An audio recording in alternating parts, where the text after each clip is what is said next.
Ассаламу алейкум туугандар, кандайсыздар? Назарыңыздарда кайрадан эле базар жок каналы. Бүгүн 10 февраль 2023 жыл мен Бишкек шаарынын чыгыш түндөгү ГСТВдан сиздерге бир сатылуучу үй көргөзмөкчүмүн. Биринчи эле болуп баруу жолун түшүндүрөйүн туугандар. Азыр мен турган жер ГСТВ Адлет биринчи көчө жана Суворова көчөсүнүн кесилишине турам. Сиздер ушул жерден Адлет биринчи көчө менен батышты карай бассаңыздар, оң тараптагы 3-үчү үй могу Жашыл Дарбаза үй сатылып атат. Анан бул жака келүү үчүн сиздер дагы бир түшүндүрүп берейин. Аламдин базардан Алмайкен көчөсү менен түндүктү карай келе бересиздер. Келип Чугуевая көчөсүнө жетип туруп, ошол жерден сол тарапка чыгышты карай келе бересиздер. Негизинен Яндекс картанан же 2 кистен көрсөңүздөр болот. Адлет биринчи көчө, 3-үчү үй десеңиздер деле ушул жака алып келет. Жана шаардын бурчкусуна бул жерден 146, 135 жана дагы бир маршрутка, 3 маршрутка менен бара аласыздар. Аламдин базары анча деле алыс эмес. Көп сүйлөп жибердимби туугандар? Эми үйгө барып калган маалыматты берейин.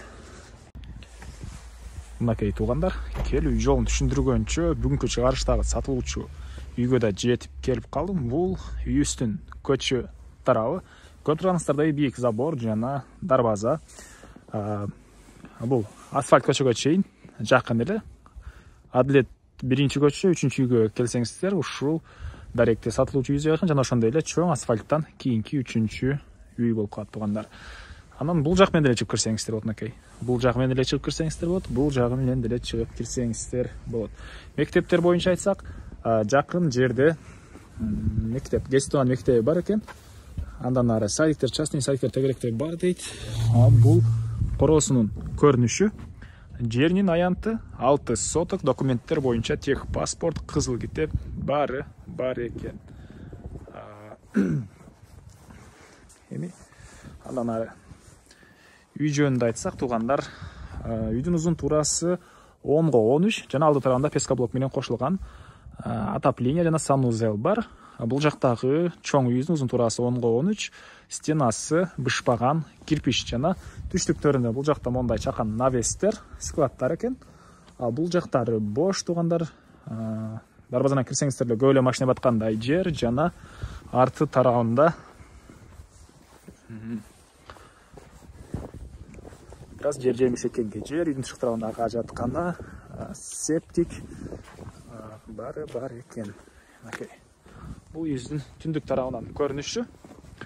Эң эле батыш чек-арасы могу заборго чейин, эң эле түндүк чек-арасы бул жака чейин жана чыгыш чек-арасы бул кошунан үйүнө чейин болуп калат.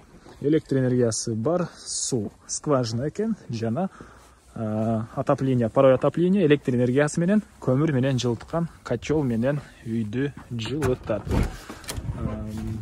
Бул отоплениянын котелу жайгашкан бөлмө. Андан ары эми үйдүн ички тарабын көргөзөйүн туугандар. Бул үйүбүздүн негизги кирүүчү эшиги, көрүп турганыңыздардай темирден болгон эшик. Бул үйүбүздүн кире бериши туугандар, мынакей.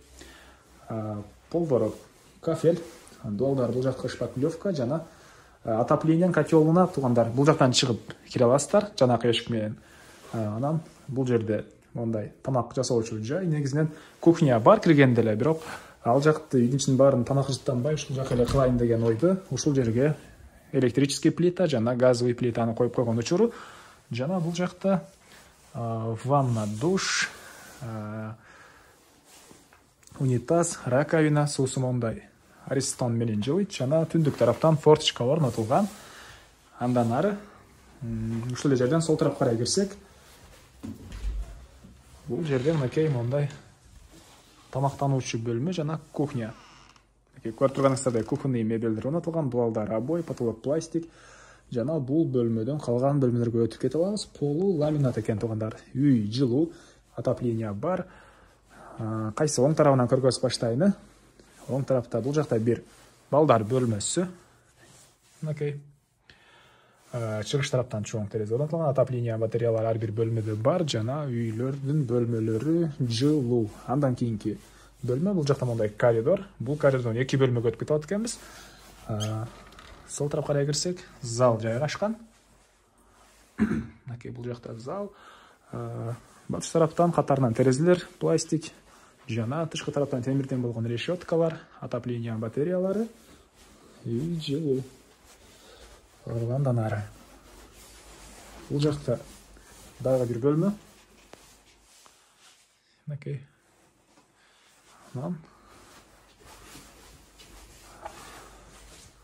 Эми эле акыркы бөлмөбүз мынакей бул жерде жайгашкан. Бул жерде дагы бир мындай балдардын уктоошуу бөлмөсү бар экен туугандар.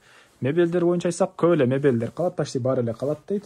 Анан келсеңиздер дагы өзүңүздөр сүйлөшүп көрүңүздөр. Айтылбаган эмне маалымат калды туугандар? Менин оюмча бардык эле маалыматты бердим окшойт. Баасы так, $42,000 сүйлөшүү болот. Ээсинин номерин мен экранга калтырам туугандар, ээси тел деп турат. Звонок кылып сүйлөшүп көрүңүздөр, сүйлөшүү болот.